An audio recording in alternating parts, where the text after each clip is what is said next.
busy कहाँ देरी तक रही आ सच सच हमारा से कही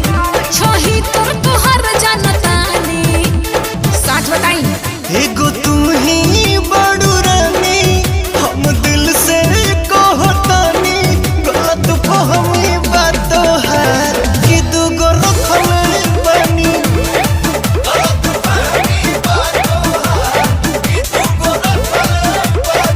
मान जाना